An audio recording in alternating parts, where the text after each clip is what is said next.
Hello, আশা করি সবাই ভালো আছেন, সুস্থ আছেন, নিরাপদ আছেন। রমজানে খুব ভালো কাটছে। এখানে দেখতে পাচ্ছেন একটি টমেটোর ক্যারেট। এই এক ক্যারেট ভর্তি টমেটো এনেছে। সো এক ক্যারেট টমেটো আমি কি করেছি সেটাই দেখাবো স্টেপ বাই স্টেপ। প্রথমে আমি এখানে কিছু টমেটো ধুয়ে পরিষ্কার করে নিয়েছি এবং 4 টুকরো করে নিচ্ছি। এভাবে আমি সবগুলা করে নেব। সবগুলা টমেটো কাটা শেষ। আর হ্যাঁ, এখনই বলে নিচ্ছি কী করবো টমেটো দিয়ে আজকে। এগুলো কেটে নিয়েছি, এগুলো দিয়ে আমি সস বানাবো। তো সস অ্যাজ ইউজুয়াল আমার মনে হয় সবাই বানাতে পারে, সেজন্য আমি সসের রেসিপিটা দেব না। যদি কারো প্রয়োজন হয় অবশ্যই কমেন্টসে জানাবেন, রেসিপিটাও দিয়ে দেব। এরপরে আমি দেখাবো আর কিছু টমেটো দিয়ে আমি কি করছি। আর হ্যাঁ, এখান থেকে প্রায় 1/3 টমেটো আমি আমার নেইবারদেরকে দিয়ে দিয়েছি। টমেটোগুলো খুবই সুন্দর, খুবই ভালো, কোনো ড্যামেজ নেই। দেখুন অনেক ভালো লাগছে, কচকচ করে খেতেও খুবই মজা। সো চলুন পরবর্তী টমেটো দিয়ে আমি কী করি সেটাই দেখাচ্ছি। অর্থাৎ কথা হচ্ছে এতগুলো টমেটো দেখে ঘাবড়ে না গিয়ে কীভাবে টমেটোগুলো ইউটিলাইজ করা যায়, ভালো সঠিক ব্যবহার করা যায় সেটাই দেখাতে এসেছি। তো আমি টমেটোগুলো বিচি ফেলে নিয়েছি, সস বানাবো। বিচিতে টমেটোর বিচিতে থাকে ক্যান্সার সহ বিভিন্ন রোগের মাধ্যম। তো সেজন্য আমি টমেটো বিচি ফেলে দিয়ে এখন দিয়ে দিচ্ছি কিছু আদা কুচি, দিয়ে দিচ্ছি আস্ত রসুন, এগুলো কোষাও ফেলি নাই। আর দিয়ে দিচ্ছি একটা বড় সাইজের রসুন, এগুলো আমি অল্প পানি দিয়ে সিদ্ধ করে নেব। সো আমি টমেটোগুলো আবার একটা বড় ননস্টিক প্যানে নিয়ে নিয়েছি, যেহেতু আমি ভালোভাবে নাড়তে পারবো না। এখন দিয়ে দিচ্ছি আমি 350 ml পানি। যেহেতু নাড়তে সুবিধা হবে পানিটাও টানায় ফেলবো আমি একদম। এখানে কুকিং করে নেব। ফিরে আসছি কুকারে দিয়ে দিয়েছি লিড, আর চুলার ফ্লেম করেছি মিডিয়াম হাই। দেখুন টমেটোগুলো যখন অলমোস্ট সিদ্ধ হয়ে আসছে, এরপর আমি ঢাকনাটা খুলে চুলার ফ্লেম বাড়িয়ে দিয়েছি যেন পানিটা খুব দ্রুতই টেনে যায়। আবার খেয়াল রাখতে হবে যেন পোড়া লেগে না যায়। টমেটোগুলো খুব ভালোভাবে সিদ্ধ করে পানি শুকিয়ে নিয়েছি। আর এর মধ্যে কিছু আমি অর্ধেক ব্লেন্ড করে নিয়েছি। দেখুন কত সুন্দর লাগছে কালারটা। এখন আমি এখানে একটা স্ট্রেনার নিয়েছি, এখানে স্ট্রেন করে নেব। বাকিগুলো আমি ব্লেন্ড করে নিচ্ছি। সবগুলো আমার ব্লেন্ড করা শেষ। এখন অল্প অল্প করে স্ট্রেন করে নেব। এই তো সবগুলা কাঁচা টমেটো আমি ব্লেন্ড করে নিয়ে এগুলা পিউরিটা বের করে নিচ্ছি। যে দেখতে পাচ্ছেন এগুলো হচ্ছে স্টেন করে নেওয়ার পর, আর এগুলো এখন স্টেন হয়নি, শেষ হয়নি। যে কারণে একটা টিপস বলতে চাচ্ছি, সেটা হচ্ছে আমি তো বিচিগুলো সব ফেলে দিয়েছি দেখেছেন।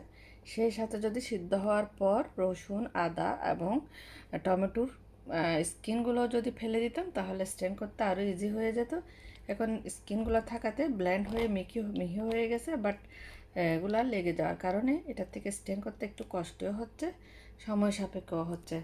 তবে যারা আমার এই ভিডিওটা দেখে বানাতে যাবেন তারা অবশ্যই সব ধরনের স্কিন ফেলে বিসি ফেলে তারপর করবেন, তাহলে খেতে অনেক বেশি স্মুদি এবং স্টেন করে নিতেও খুব ইজি হবে। আমি এটা একটা স্প্যাচুলা, ফ্লেক্সিবল যে স্প্যাচুলাটা অনেকটা নরম, এটা দিয়ে করতে খুব ইজি হচ্ছে। তো এটা দিয়ে করে নিচ্ছি এবং একটু চাপ দিতে হচ্ছে। আর এখানে দেখুন টমেটোর ছোটো ছোটো খোসাগুলো লেগে আছে, টমেটো এবং আদা আর রসুনের খোসাগুলো লেগে আছে একটু একটু। তো আবারও বলছি, খোসা জাতীয় এবং বিচি সব ফেলে দিয়ে সিদ্ধ করে করলে এটা স্টেন করতে খুব ইজি হবে। তো দেখুন সবগুলা টমেটো ব্লেন্ড করে আমার স্টেন করা হয়ে গেছে। দেখতে পাচ্ছেন কালারটা খুবই দারুণ এসেছে, কোনো আর্টিফিশিয়াল কালার আমার দিতে হবে না। আর এ হচ্ছে অবশিষ্ট অংশটা ফেলে না দিয়ে এটা স্যুপেও ইউজ করা যায়। স্যুপের মতো পানিতে গুলিয়ে নিয়ে আবার স্পুন করে, যাতে কিছু করার কি দরকার। এখন চুলা বসিয়ে নিয়েছে একটা পাত্র, এটাতে আমি একে একে সব কিছু ঢেলে নেব। এখানে পাত্রে একে একে ঢেলে দেব সবগুলা। টমেটো পিউরিগুলো ঢেলে দিলাম, সেই সাথে দিয়ে দিব লাল মরিচের গুঁড়ি। কেন যেহেতু টমেটোরিয়া বেশি, আমি 1 টিস্পুন থেকে বেশি দিব, প্রায় 2 টিস্পুন আমি দিয়েছি। এখন দিয়ে দিব স্বাদ মতো লবণ। লবণটা দেখে তারপরে দিতে হবে। এখন ভালোভাবে মিক্স করে নেব। চুলার ফ্লেম অন না করে আমি সবগুলো দিয়ে ভালোভাবে মিক্স করে নিচ্ছি।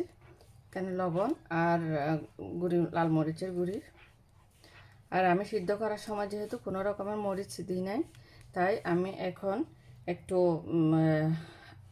বেশি করে দিয়েছি লাল মরিচের গুঁড়ো, আর দিয়ে দিব ব্ল্যাক পেপার গুঁড়ি।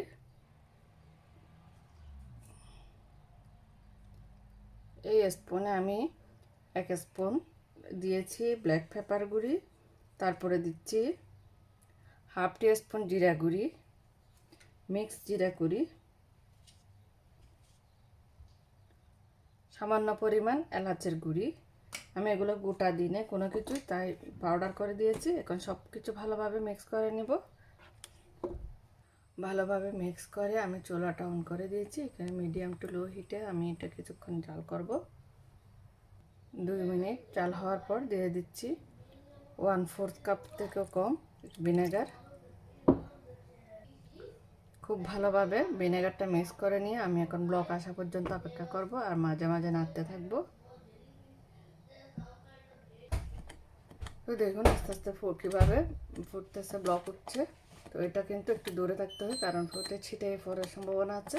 এরপর যে আমি চিনিটা অ্যাড করে দেব। এখানে আমি হাফ কাপ থেকে একটু কম বলা যায় চিনি দিয়েছি। এবার চিনিটা ভালোভাবে মিক্স করে নেব।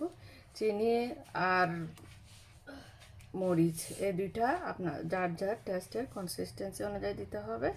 আমি যেটুকু খাবো ওইটুকুই দিয়েছি। এই তো আমার নাড়তে নাড়তে সসটা হয়ে গেল। খুবই ইউনিক হয়েছে, কালারটাও দেখতে পাচ্ছেন আপনারা। কোনো ধরনের কোনো এডিটিং করা নেই, এখানে কোনো ফুড কালার ইউজ করা হয়নি। তো যেটা মূল বিষয় সেটা হচ্ছে টমেটোটা যত বেশি লাল হবে এবং ফ্রেশ হবে, সসটা তত বেশি কোয়ালিটিফুল হবে। সো আমি এখানে নিয়েছি একটা জার, কাঁচের জার। এটা আমি নর্মাল ফ্রিজে রাখবো, সেজন্য এটা আমি ধুয়ে ভালোভাবে ড্রাই করে নিয়েছি। আর অ্যাজ ইউজুয়াল আমি সবসময় আচার জাতীয় জিনিসের জন্য এরকম সিলিকনের স্পুনগুলো ইউজ করি। তো এটা দিয়ে আমি জার করে নেব। হ্যালো, এই তো আমার ফুল সস বানানোর জার্নিটা শেষ হয়ে গেল। প্রসেস খুবই সহজ। টমেটো সস বানানো জাস্ট একটু ব্লেন্ড করার পর ছেঁকে নেওয়াটাই হচ্ছে একটু সময় সাপেক্ষ, খুব অল্প ইনগ্রিডিয়েন্টসে। তো আমি এখানে 2টা কাচের জারে করেছি। আমি বড় মুখা কাচের জার নিয়েছি, কারণ যাতে স্পুন দিয়ে ইজিলি নিতে পারি। আর আরেকটাতে দেখতে পাচ্ছেন আমি অল্প করে নিয়ে এখানে ব্ল্যাক সিড দিয়ে কালি জিরা দিয়ে রেখেছি। এতে করে স্মেলটা খুবই দারুণ হয় এবং খেতেও খুব ভালো লাগে।